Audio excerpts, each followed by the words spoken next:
បាទជាសួរពុកម៉ែបងប្អូនបាទនេះគឺជាប្រភេទម៉ាស៊ីនកិនឈើ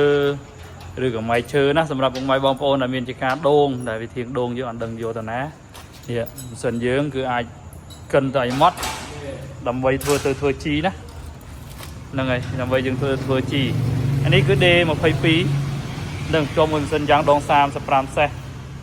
ក៏បាន40សេសក៏បាន38សេសក៏បានដែរណានេះគឺប្រភេទម៉ាស៊ីនឌុបមាន D អត់ពិបាកល្បីទេសម្រាប់ពុកម៉ែបងប្អូនដែលមានចការឬក៏ម៉ៃឈើញ៉ៃយើងធ្វើតាមនឹងយកតាណាហើយយើងកិនទៅធ្វើជាជីដាក់គល់វិញក៏បានដែរសម្រាប់ពុកម៉ែបងប្អូនណាដែលនៅតាមបណ្ដាខេត្តដែលមានតម្រូវការទាក់ទងនឹងម៉ាស៊ីនហ្នឹងហើយនេះគឺជា D22 សម្រាប់ប្រភេទនេះវិញគឺប្រភេទម៉ាស៊ីននេះប្រភេទម៉ាស៊ីន0ចំណីណាអានេះ D2 FV150 ហ្នឹងហើយ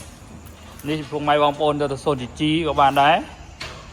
សម្រាប់0 G ធ្វើជា G ក៏បានដែរអានេះប្រើអាឡូ2ហ្នឹងហើយអាឡូធំសម្រាប់ពុកម៉ែបងប្អូនដែលមានតម្រូវការទាក់ទងនឹងកសិកម្មផ្សេងពិគ្រោះយោបល់បានមិនទិញក៏យើងអាចពិគ្រោះយោបល់បានណាហ្នឹងហើយគឺយើងមានដំណោះស្រាយឬក៏មាន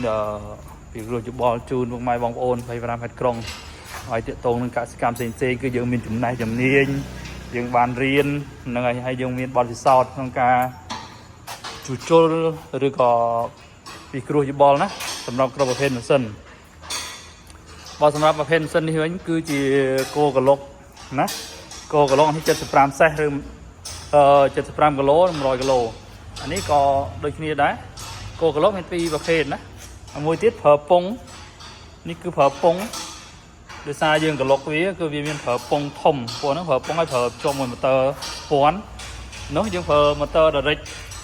តែយើងប្រើម៉ូទ័រជុំយឺតទេស្ពាន់ដូចគ្នាយើងអាចទៅកឡុកជីកឡុកអីផ្សេងណាសម្រាប់ពុកម៉ែបងប្អូនដែលមានតម្រូវការចង់បានឬក៏ចង់ដឹងពីម៉ាស៊ីនផ្សេងហ្នឹងហើយអរគុណអតិថិជនដែលចាញ់តែជឿទឹកចិត្តគ្រប់គ្រងក្នុងម៉ាស៊ីនផ្សេងកសិកម្មផ្សេងហ្នឹងហើយគឺគាត់អាចសួរពិគ្រោះយោបល់បានគឺយើងអាចពិគ្រោះយោបល់ជូនពុកម៉ែបងប្អូនបានក្រុម25ខេត្តក្រុងណាហើយក៏ពុកម៉ែបងប្អូននៅតាមបណ្ដាខេត្តចង់បានក៏អាចទំនាក់ទំនងមកបានដែរតាមលេខទូរស័ព្ទគឺមាន2ខ្សែ090 កុដ43671ឬមួយទៀតប្រព័ន្ធ Smart 096